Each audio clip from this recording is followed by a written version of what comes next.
So I was a merchandising manager at Gourmet when you started. So I worked under Gail and Jane Grenier and Beth Ty. So I do have a question. But so I remember you coming in and saying Gail was gone and you came and you said the doors are going to get blown off of this place. Did I say that? Wow. You did. And it happened. So anyway, it was great. So I was only there 2 years. We used to talk in the bathroom about big-haired girls in August and how we would keep it under control. So my name's Marlisa. And I guess my question is, I'm just curious. So I'm still involved, I still know people who are at the magazine and I'm on the LinkedIn group. But I've never heard what I'd love to hear, which is how the doors closed. I wish I could tell you that story. I honestly don't know. I was on, my people who were here earlier today heard this. I was on book tour for the second Gourmet Cookbook, and I got a call saying, you have to come back to New York. And I said, no, I have to be in Portland tomorrow. And they said, no, you have to come back to New York. And I went back, and I was standing there when we learned that the magazine was closed. And I absolutely, to this day, cannot, nobody ever explained it to me. They didn't have to. I don't understand it. I still don't understand it. I thought when they asked me to come back that they would fire me, which was certainly within their right to do. It never in a million years occurred to me that they would close that magazine. And I still feel like they shouldn't have. They should have gotten rid of all of us and done whatever they wanted to do, but that it was a magazine that was very dear to the readers, and that it was kind of a crime to throw it away. And I'm angry about it.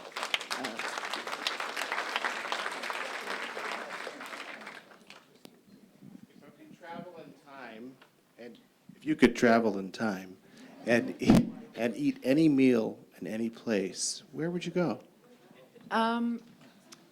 Well, the possibilities are so fascinating, but probably in the 12th century, which was kind of the height of the Arab world, the Muslim world, they had these dinners called poetry dinners, and there were apparently many, many, many poems about food, and guests, a caliph would invite his guests, and each of them was supposed to memorize a poem about food.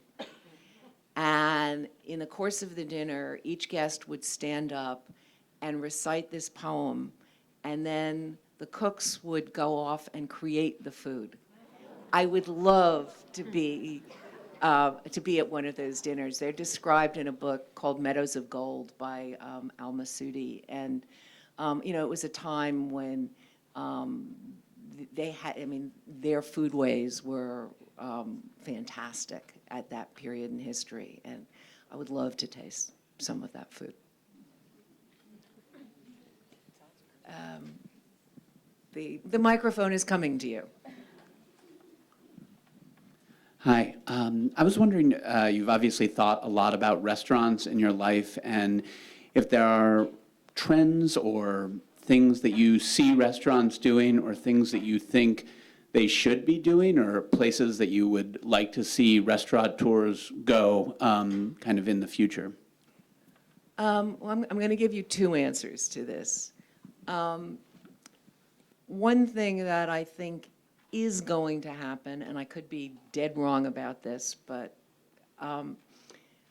the generation of, the most important restaurant diners today are people who are like, 24 to 38 or so, have disposable income, often don't have children yet, and is a generation that's really passionate and knowledgeable about food.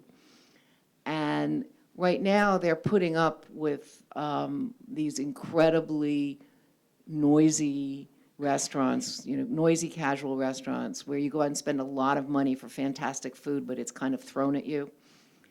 And I think that they're going to start demanding more of an experience. They're going to say, if I'm going out and spending $100 a person for a meal, I want it to be gracious and experience. So I'm sort of expecting that in the next few years, you're going to see a lot of these noisy new restaurants kind of become more grown up.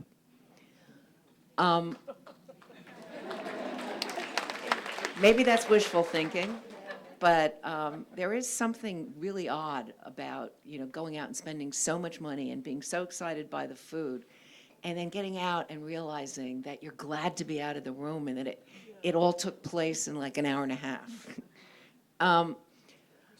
But the most interesting meal I've had in a really long time was Dan Barber, who you may or may not know. He has Blue Hill at Stone Barns, and wrote a fabulous book called The Third Plate, which if you haven't read it, you should. He has probably the most interesting mind in food today. And he did an experiment at Blue Hill in New York in, I guess it was March, called Wasted. And it was spelled Waste Ed. And he did an entire month of meals made totally from food that otherwise would have been thrown out. So he went to the juice bars and he got the pulp and made burgers out of them. And he went to the place that does all of the sable and lox for New York and got their fish skeletons, which they throw out, but which, so you would order and it would just be this skeleton, but there was tons of meat on it. You just scraped it off. And every night he got a different, very high-profile chef from somewhere in the country to come in and make another dish in addition to his menu. And it was really fantastic to realize that you were eating things that otherwise would have been completely thrown out. I mean, down to the candles that were burning on the table were made of tallow. And at a certain point, they came and poured some of the tallow into your plate and gave you a piece of bread that, again, was made from completely, ingredients that would have been thrown out. And the food was very delicious, but also the whole experience was sort of making you realize how wasteful we are and how much food gets thrown out, and that, they're really, 1 in 8 Americans goes to bed hungry every night, mostly children, and at the same time we waste at least 40% of the food that we buy and cook. And somehow that figure, we have to figure that out. And one of the things that's been really exciting is that chefs and restaurateurs they've really stepped up to the plate. They deal with hunger issues. They deal with cooking for kids in school. They're very conscious of their social responsibility, and so I look to them to figure out new ways to deal with waste.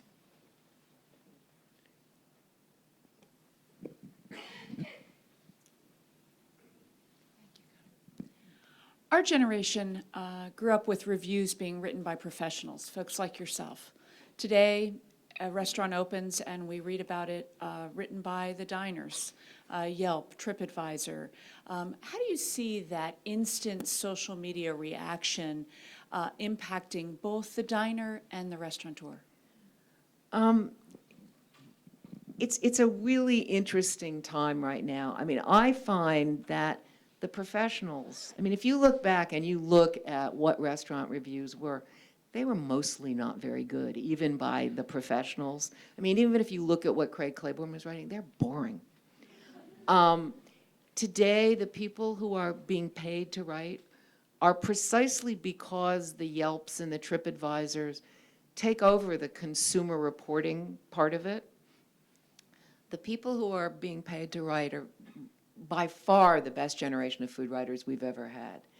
And they think of criticism in the way that true criticism is something, it doesn't matter whether it's restaurant criticism or literary criticism or art or music. What really good criticism does is give you better tools with which to enjoy the experience yourself. I mean, after you've read a good review of anything, you should, go to a museum and look with better eyes, and you should go to a restaurant and eat more consciously. And I think that the people who are writing in newspapers and magazines today are much better than my generation was.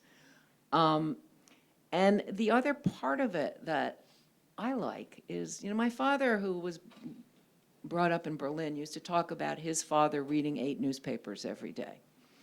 And he said, he read across the political spectrum and then made up his own mind. And I feel like part of what Yelp and TripAdvisor is sort of forcing people to use their own minds. I mean, if you read those as if they're gospel, you're crazy. I mean, some of them are written by friends of the restaurant, some of them are written by enemies of the restaurant, some of them are just written by stupid people, and some of them are written by people who know what they're doing. But you have to bring your own intelligence to it. And I think that's a good thing, I mean, I think people have become more aware consumers of media. They've had to